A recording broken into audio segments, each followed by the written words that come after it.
Premier Lig'de ilk haftayı geride bıraktık. Heyecan dolu, bol gollü, keyifli karşılaşmaları izledik. Şimdi gelin Premier Lig'de ilk haftanın öne çıkanlarına birlikte bakalım. Haftanın maçıyla başlayalım. Chelsea ile Liverpool 1-1 berabere kaldı ama yani gerçekten bu karşılaşmada çok daha fazla gol olabilirdi. Zaten ilk yarıda 2 tane sayılmayan gol de vardı. Chelsea açısından bakarsak berbat bir sezonun ardından bir sürü transfer yaptılar ve takım bence Pochettino ile beraber iyi işler yapabileceğini sinyallerini verdi.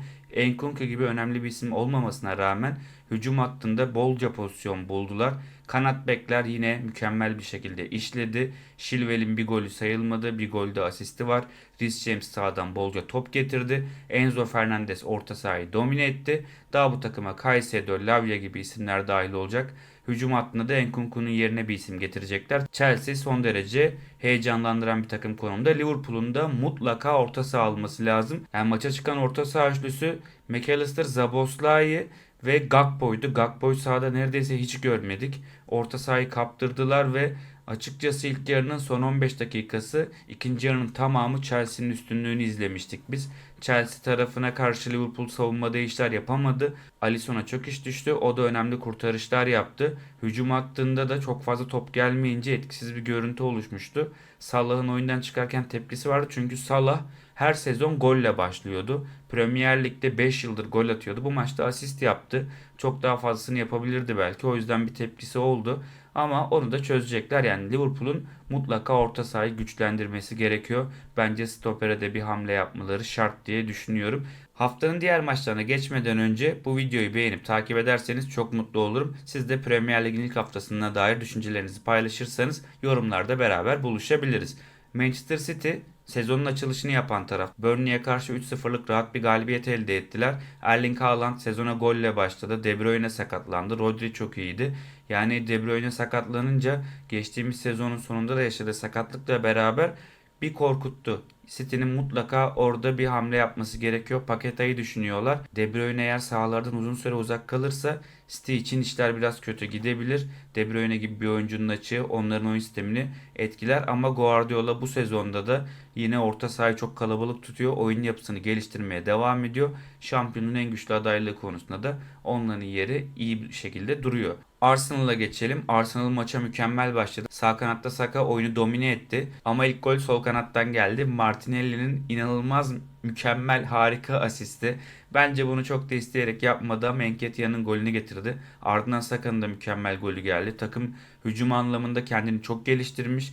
Yani Jesus gibi bir isim yokken de Nketiah'ı aratmadı. Yine de bu takımın santrfora ihtiyacı var diyelim. İkinci yarıda Nottingham Forest bir anda oyunun üstünü ele almaya başladı. Elanga'nın hızına karşı biraz sorun yaşadı Arsenal savunması. Timber'ın da sakatlığı var. Durumu ciddiymiş. Arsenal'ın savunmaya dair çözümler üretmesi gerekiyor. Partey sağ bek oynadı. Kendini sürekli orta sahaya attı. Ben White daha sonra sağ bekten hücum katkısı yapmaya başlamıştı.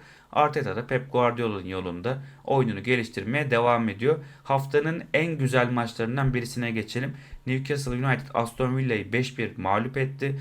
Newcastle United sezona en hazır takım. Benim de favori takımım konumunda. Zaten Newcastle United'ı ayrı seviyorum. Senelerdir takip ediyorum. Bu son dönem yatırımla beraber hamlelerini de çok mantıklı yapıyorlar. Takımın tek eksiği bence sol bek. Dan Burn iyi bir savunmacı olsa da oraya Arsenal'dan Tierney'nin geleceği konuşuluyor. Tierney gelirse hücum gücü daha da artacak. Newcastle United da bu sezon hem Şampiyonlar Ligi'nde hem Premier Lig'de iyi performans sergileyecek diye düşünüyorum. Bir de şöyle bir güzellik var Newcastle adına. Geçtiğimiz yıl ilk 4'e girdiler ama bu yılki hedef ilk 5 olmalı. Çünkü yeni sezonda Şampiyonlar Ligi'ne ilk 5 sıra gidecek. Newcastle da bence ilk 5'in içinde yer alacak takımlardan birisi konumunda. Tottenham'a geçtiğimizde Brentford'la Tottenham karşı karşıya geldi. Tottenham maça iyi başladı. Maddison iyi bir performans sergiledi ama Brentford her zamanki gibi Tottenham'a karşı oyun üstünlüğünü kurabiliyor. Onlar da Ivan Toney gibi bir oyuncunun olmamasına rağmen hücum anlamında Tottenham'a zor anlar yaşattı. Tottenham takım daha oturmamış.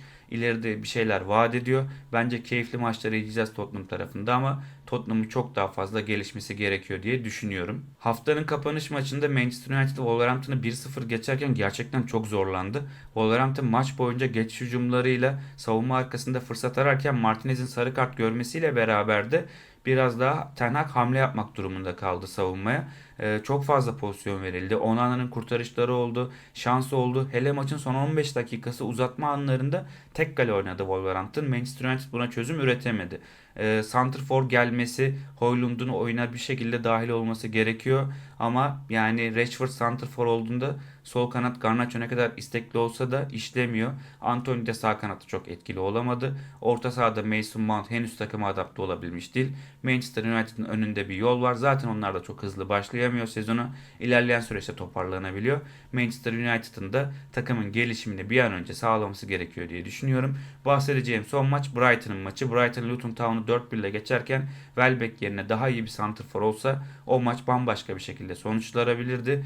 Brighton orta sahasını kaybetti. Orta sahasındaki iki önemli oyuncu ayrıldı. Hem McAllister hem Caicedo gitti. Orta sahaya Mahmut Davut geldi. Oraya bir hamle daha yapılması gerekiyor bence. Brighton'ın iyi bir golcü, iyi bir orta sahayla beraber De Zerbi'nin futboluyla iyi işler yapacağını düşünüyorum. Premier Lig'in ilk haftası bence böyle geçti. Özlemişiz, güzeldi. Çok da keyif aldığımı söyleyebilirim. Önümüzdeki haftalarda karşılaşmaları belki maç maç canlı yayınlarda olabilir. Belki maç maç özel videolar olabilir ama planım sezonun her haftasını videolarla beraber yorumlamak. Sizleri de yorumlara bekliyorum. Görüşmek üzere.